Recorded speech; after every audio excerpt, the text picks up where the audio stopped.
ጨዋታ ማሟሻ ማሟሻ ኮዲም ኮዲያ ለመንገርም ለመዘከር ማሟሻ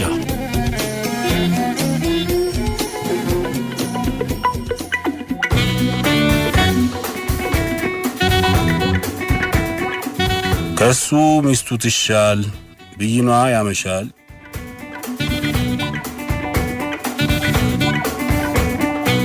ደርግ በልጅ እንዳልካቸው ምትክ ጠቅላይ ሚኒስትርነት ያቸው ዕውቁ እንደራሲ አቶ አዲስ አለማየሁን ነበር።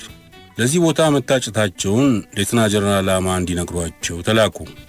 ጀነራል አማን ግን አቶ አዲስ አለማየሁን ጠይቀው ፈቃደኛ እንዳልሆኑ መግለጻቸውን ለደርግ አስረዱ።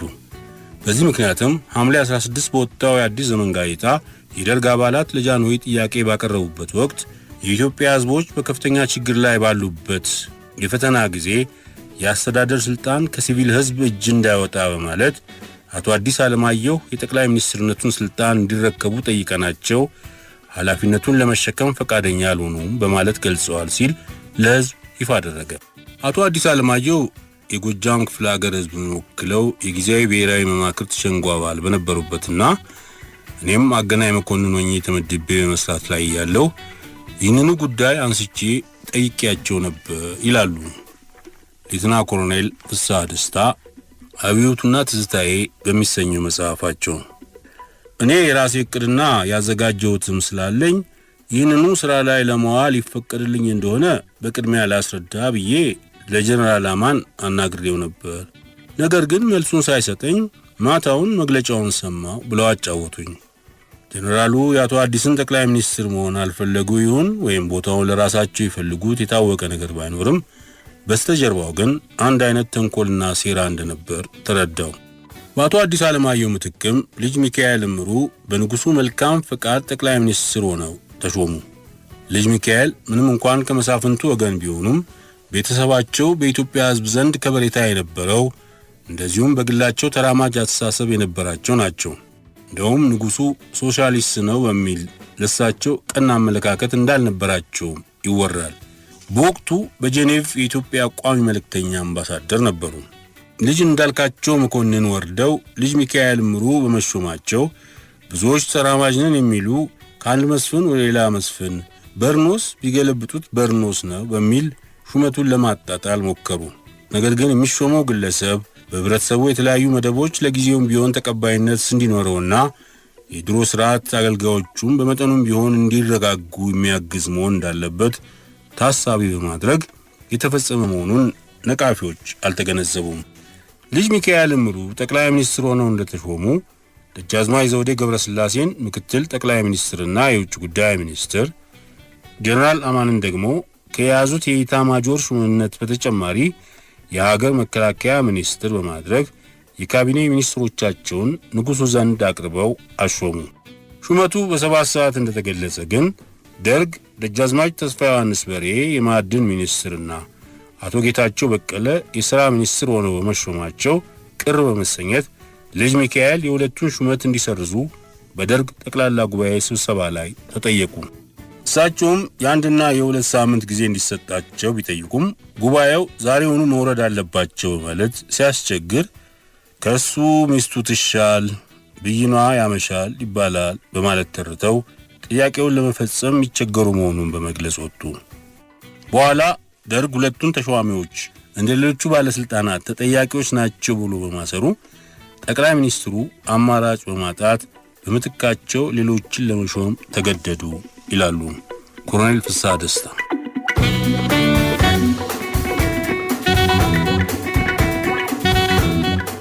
የታይፕራይተር ፈጠራና ፈጣሪ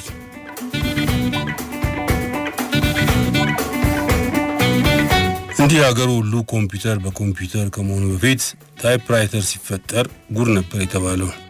የእውነትም ለዛሬው የኮምፒውተር ፈጠራ መነሻ እርሾ የሆነ ጉድ የሆነ ፈጠራ ነበር።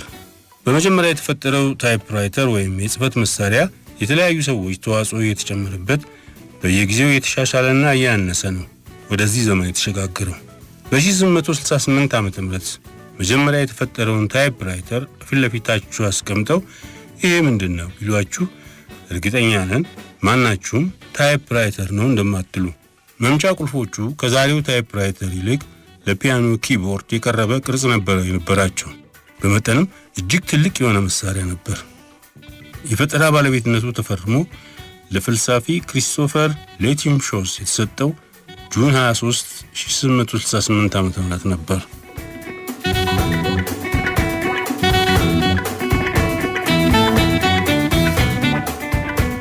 አይሁዳውያን በአውሮፓ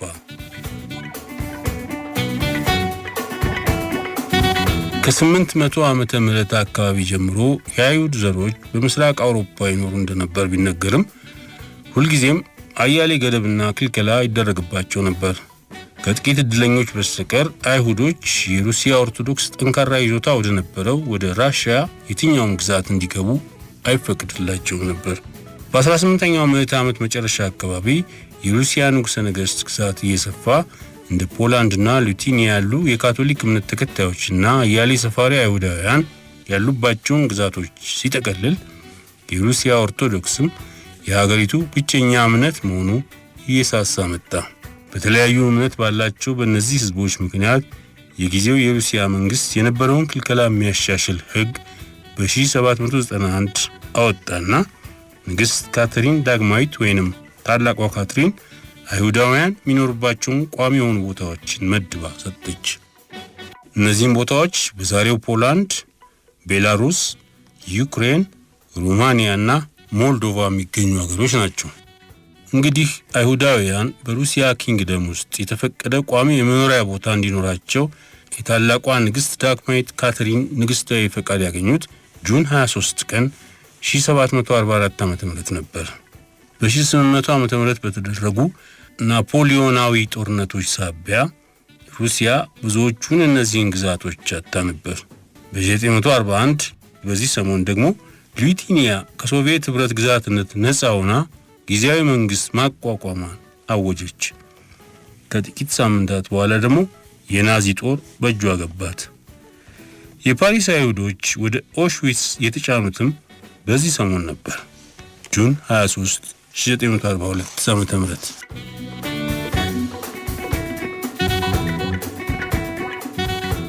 ጸረ ፖሊዮ አይሁዳዊ።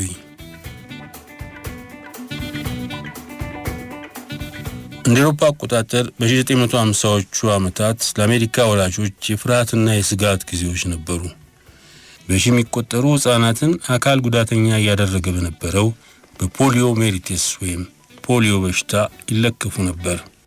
ይህ የስጋትና የፍርሃት ቀንበር ለአንዴና ለመጨረሻ ጊዜ ከአሜሪካም ሆነ ከሌሎች ዓለማት ወላጆች ጫንቃ ላይ ተወገደ። ጆናስ ሳልክ የተባለ ኒውዮርክ ሲቲ ተወለደና በኋላ ሕክምና አጥንቶ ዶክተር የሆነ ሰው ለፖሊዮ መፍትሄ ስራ የሆነ ክትባት አገኘና በ24 ሰዓት ውስጥ በዓለም ላይ እጅግ ዝነኛ ሰው ሆነ። ከዚህ በኋላ አንቱ ማለት ይገባል። የዶክተር ጆናስ ሳልክ ወላጆች ተሰደው የመጡ የሩሲያ አይሁዶች ሲሆኑ ብዙም ያልተማሩ ስለነበሩ እነሱ ያጡትን ዕውቀት ልጆቻቸው እንዲያገኙ በጣም ይጥሩ የነበሩ ሰዎች ነበሩ። የዶክተር ጆናስ ሳልክ የፖሊዮ ክትባት ፈጠራ ይፋ የሆነው እንደ አውሮፓ አቆጣጠር አፕሪል 12 1955 ዓ.ም ነበር። አፈሩን ያቅልላቸውና እንደ አውሮፓ አቆጣጠር ጁን 23 ቀን በልብ ህመም በ80 ዓመታቸው ያረፉት ዶክተር ጆናስ ሳልክ እሳቸው በፈጠሩት ክትባት ምክንያት እነሆ ዛሬ ፖሊዮ ከዓለም ላይ ጨርሶ ሊጠፋ አንድ ሐሙስ ቀርቶታል ይባላል። ባርኔጣችንን አውልቀን እጅ እነሳዎታለን። ዶክተር ሳልክ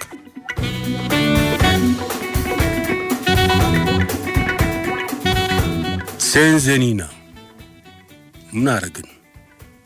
ምን አጠፋን?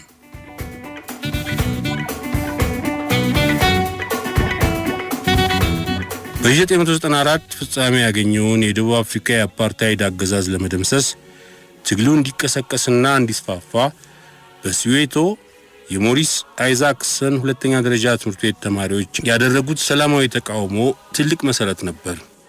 የነዛ ሕፃናት መነሳሳትና የተፈጸመባቸው የግፍ እልቂት ጸረ አፓርታይድ ትግሉ በየቦታው እንዲቀጣጠልና በመጨረሻም እስከ መጨረሻው እንዲወድቅ ሁነኛ እርሾ ነበር። ሄክተር ፒተርሰንና የሞሪስ አይዛክሰን ትምህርት ቤት ባልደረቦቹ የተሰዉበትና የቆሰሉበት ጁን 16 ቀን ታላቅ የአፍሪካ ወጣቶች ትግል ቀን ሆኖ ይታሰባል።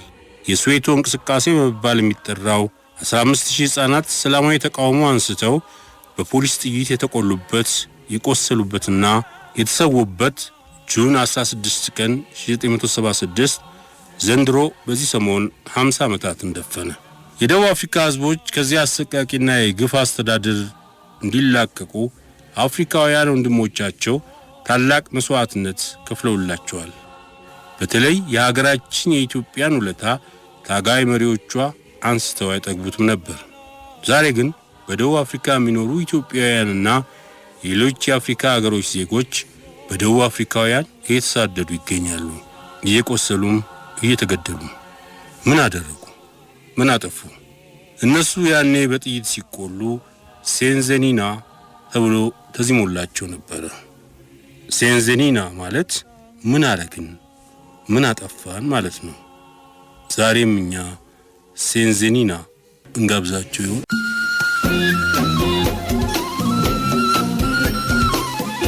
የጨዋታ ማሟሻ